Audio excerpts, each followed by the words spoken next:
September 15, 2008. A Lehman Brothers employee walks out of the New York headquarters carrying a cardboard box. Behind him, the building is collapsing into bankruptcy. Within weeks, retirement accounts lose 50%. Brutal, but survivable. Here's what made it survivable. The Federal Reserve had ammunition. Interest rates at 5.25% meant they could cut to zero. The government balance sheet was clean enough to inject $700 billion in bailouts. And most critically, the contagion was contained to one sector, real estate, and the banks holding mortgage debt.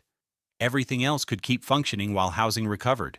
2026 won't give you any of those advantages. The ammunition is gone. Interest rates can't be cut without triggering inflation. The debt is catastrophic at $35 trillion. And the contagion isn't in one sector, it's everywhere simultaneously. Commercial real estate, corporate debt, consumer debt, government debt, all failing at once. This isn't a repeat of 2008. It's what happens when the tools that saved you then don't exist anymore. Let me show you why the next crash makes 2008 look like a warning shot. October 2008. You're sitting at your kitchen table staring at your quarterly 401k statement. $400,000 in September, $200,000 in October. Half your retirement savings gone in 30 days. The news is showing Lehman Brothers collapsing, Bear Stearns being sold for $2 a share, and economists using words like financial contagion and systemic failure. It feels like the end of everything. But it wasn't the end. You survived. And here's exactly why you survived. The Federal Reserve had room to act. The federal funds rate sat at 5.25%. Fed Chairman Ben Bernanke cut rates to 0.25% by December 16, 2008. Each cut flooded the system with cheaper money, making it easier for banks to borrow, for businesses to access credit, for the gears to keep turning even as housing collapsed. The government had capacity to intervene. On October 3, 2008, President Bush signed the Emergency Economic Stabilization Act, creating the $700 billion Troubled Asset Relief Program. The federal debt at the time was roughly $10 trillion, about 70% of GDP. That debt level was manageable enough that the government could deploy massive fiscal firepower without triggering concerns about sovereign solvency. Then came quantitative easing. Starting in November 2008, the Fed began purchasing mortgage-backed securities and treasury bonds directly, $1.7 trillion worth through QE1 alone. They expanded their balance sheet from $900 billion to $4.5 trillion over the following years. This was the Fed stepping in as buyer of last resort, soaking up assets nobody else wanted, preventing a deflationary death spiral. The combination worked. The S&P 500 bottomed at 66 in March 2009. If you held on, if you kept contributing through the terror, your account recovered fully by March 2013. 4 years of pain, then full recovery. The crash was real. The losses were devastating. But the tools to stop it from becoming permanent destruction existed, and the people in charge used them. That was 2008. The Fed had bullets. The government had capacity. The tools worked. But here's what nobody wants to discuss. Every tool that saved you then was used up. The Fed reloaded some ammunition between 2015 and 2019, but 2020 forced them to fire everything again. Now heading into 2026, the toolbox isn't just empty, it's broken. In 2008, interest rates sat at 5.25% before the crisis hit. Those cuts worked because the economy was facing deflation, not inflation. Prices were falling. Demand was collapsing. Cutting rates to zero carried no risk of overheating the economy. Now it's 2026. The federal funds rate sits between 4.5% and 5%. You'd think that means the Fed has room to cut, right? But here's the trap. They can't use it. Not without triggering something worse than the crash itself. The difference is inflation. Core inflation is running at 3.2% as of October 2025. That's still well above the Fed's 2% target. The inflation that started in 2021 and supposedly peaked in 2022 never fully went away. If the Fed cuts rates aggressively with inflation still elevated, they risk reigniting the inflationary spiral they spent 2022 and 2023 trying to crush. Cut to zero with inflation at 3%? You're looking at 1970s-style stagflation, rising prices, rising unemployment, economic stagnation with no way out. This is the impossible choice. Let the crash happen and watch everything burn, or cut rates and risk hyperinflation that destroys the currency itself. In 2008, they didn't face this choice. Then there's the balance sheet problem. In 2008, the Fed's balance sheet stood at $900 billion before crisis. They grew it to $4.5 trillion through quantitative easing. But they started the 2020 crisis with the balance sheet already at $4.2 trillion. When COVID hit, they expanded it to $9 trillion. They've since reduced it to roughly $7.5 trillion, still more than 8 times larger than where they started in 2008. More quantitative easing means buying bonds that nobody else wants, injecting money into a system already flooded with liquidity. Each additional dollar of QE produces less economic stimulus than the previous round. And every dollar created to buy bonds is another dollar, contributing to inflation risk. The Fed is trapped. Cut rates with inflation still elevated and risk stagflation. Launch more QE with the balance sheet already bloated and risk currency debasement. Do nothing and watch the collapse accelerate.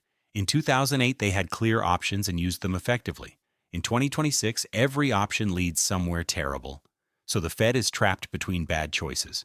But at least in 2008, the government could step in with fiscal stimulus, bailouts, spending programs, safety nets. That option is gone too, and the reason is simple math that everyone ignores. Federal debt now sits at $35.9 trillion as of late 2025. That's 124% of GDP.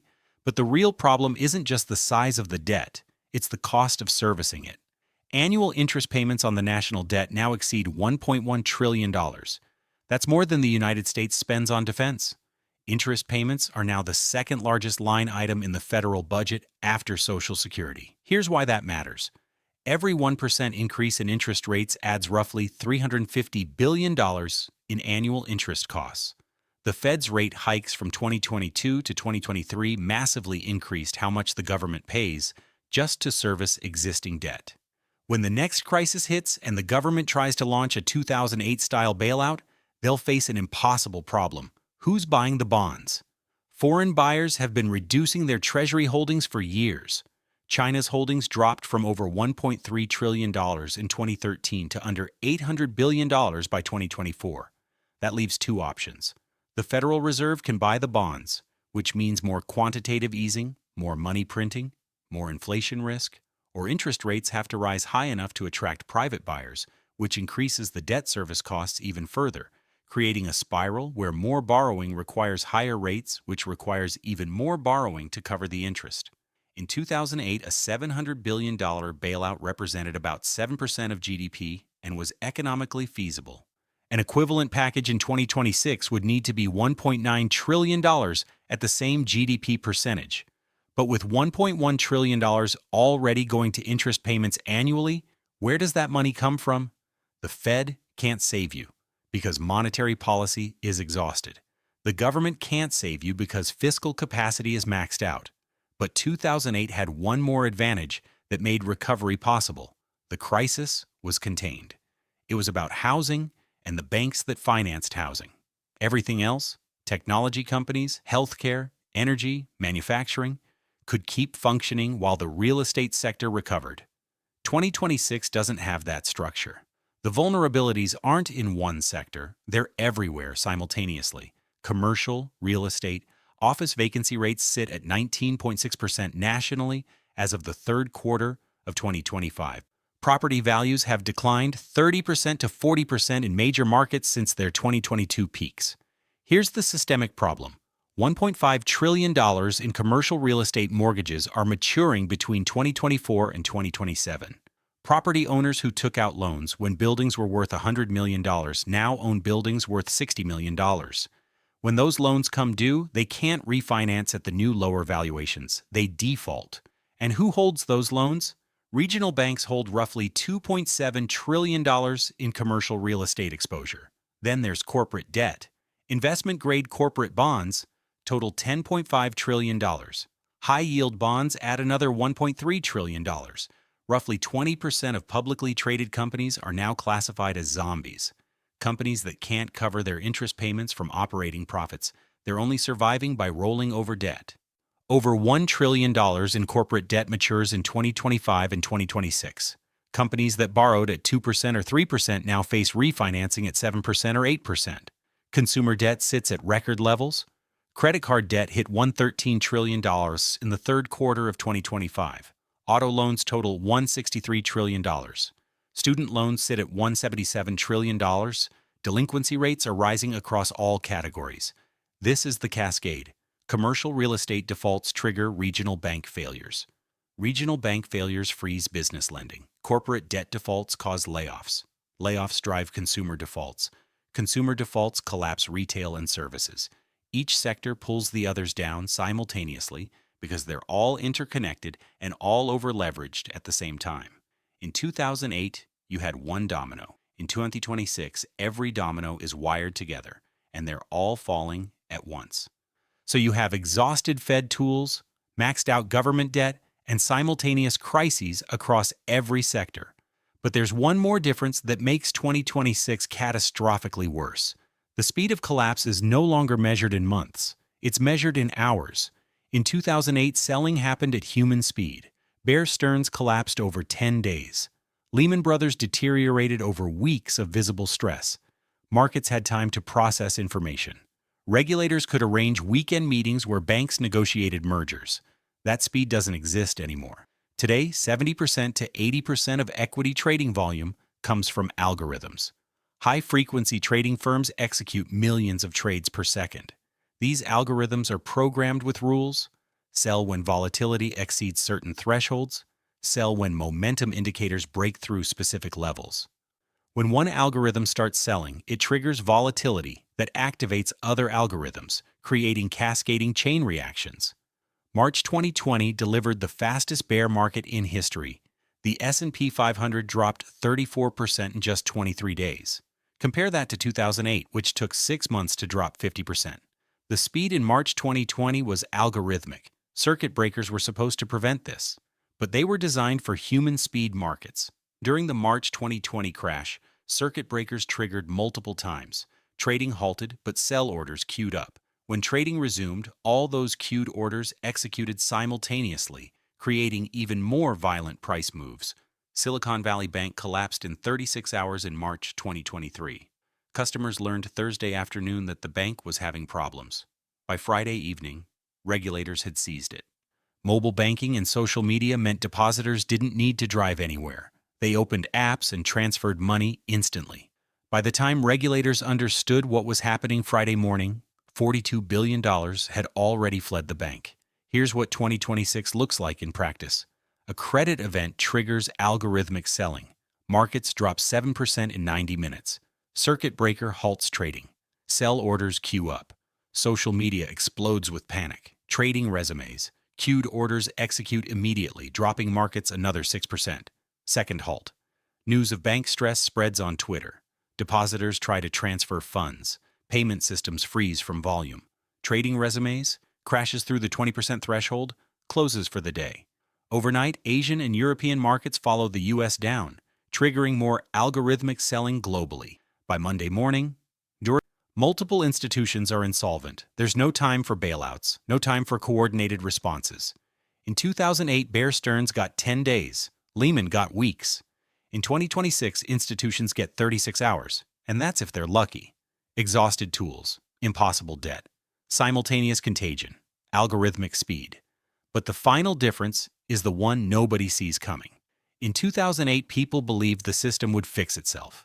That belief mattered more than most people understand. When your 401k dropped 40% and financial news showed banks collapsing, millions chose to hold because they believed the Federal Reserve knew what it was doing, that markets always recover if you wait long enough. That belief enabled the recovery itself. That trust doesn't exist anymore. The 2008 bailout saved banks while millions lost their homes to foreclosure. Wall Street got rescued. Main Street got austerity.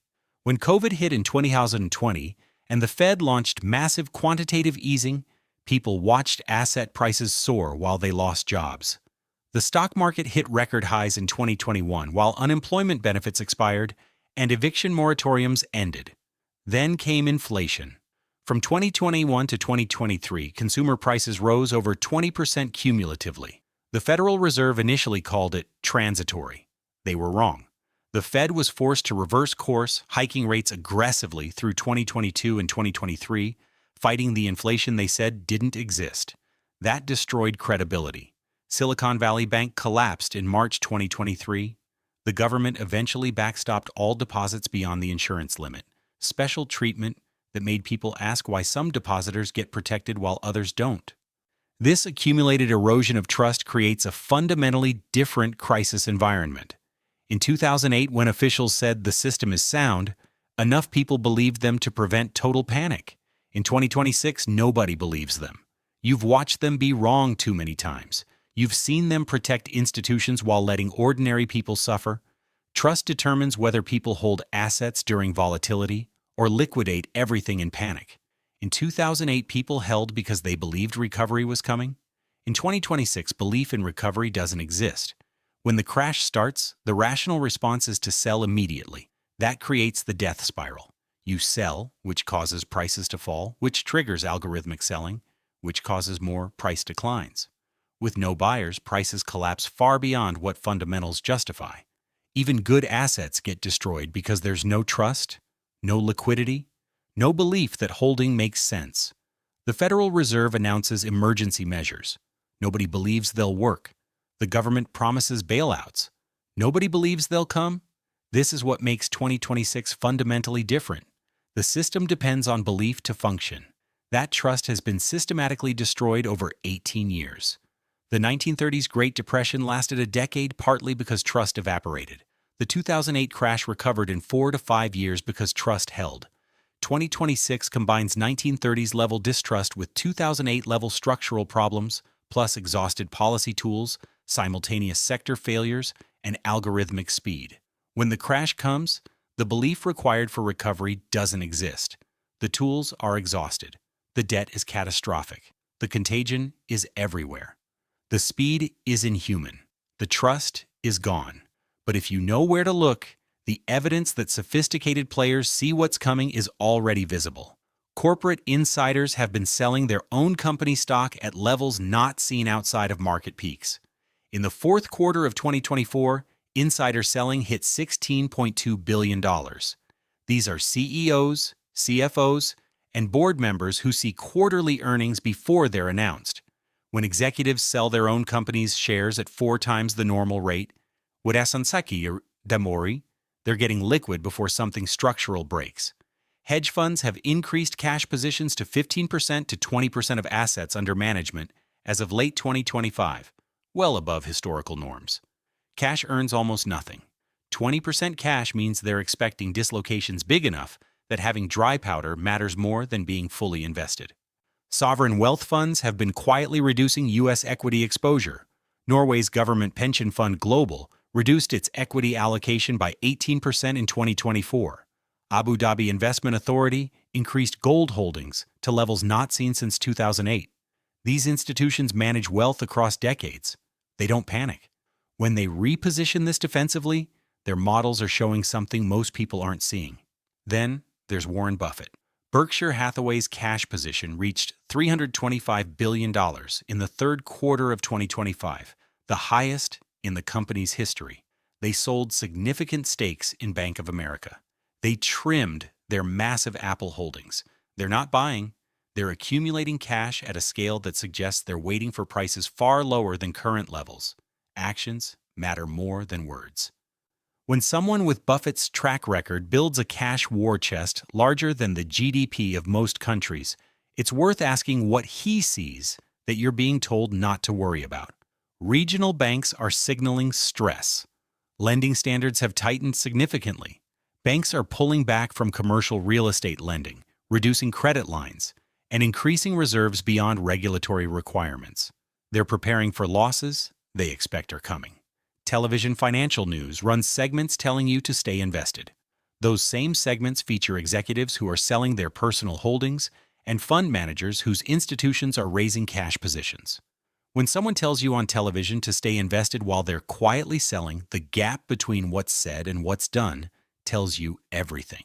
2008 was a crisis the system could handle. Every single one of those advantages is gone. 2026 is what happens when you face structural breakdown with no ammunition left to fight it. The 2008 playbook doesn't work anymore. Back then, buy the dip was correct strategy. The advice to hold long-term worked because the system had capacity to execute rescue operations. None of that applies now. You're facing faster collapse with no mechanism for recovery at the speed 2008 demonstrated. The tools that stopped the death spiral last time have been expended. The sectors that could pull the economy back up are all over-leveraged and interconnected. Here's what you can't do. You can't rely on the Federal Reserve to cut rates to zero and flood the system with cheap money. Inflation prevents it. You can't rely on government to deploy massive fiscal stimulus. The debt trap prevents it. You can't assume markets will recover in 4 to 5 years like they did after 2008. You can't trust that too big to fail protections still work the same way. What you can consider is acknowledging that 2026 operates under different rules than 2008. Worse starting conditions, fewer tools, no mechanism for quick recovery, understanding that recovery timelines could be measured in a decade rather than years. Recognizing that assets depending on systemic trust and liquidity are vulnerable in ways they weren't in 2008. Question whether retirement timeline assumptions still apply.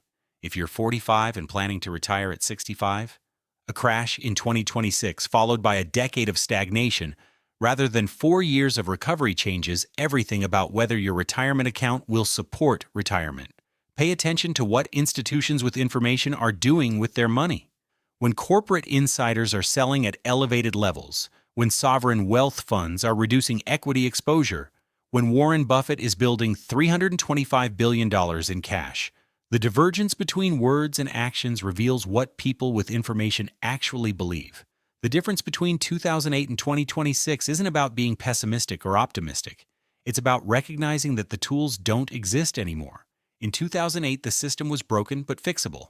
In 2026, the system is broken with no fix available because the tools to deploy a fix have already been used. 2008 was a crisis with a solution. The Federal Reserve cut rates from 5.25% to near zero. The government deployed $700 billion in bailouts. Quantitative easing injected $1.7 trillion into frozen markets. The housing sector collapsed, but technology, healthcare, energy, and manufacturing kept functioning. Recovery took 4 years. Painful but survivable.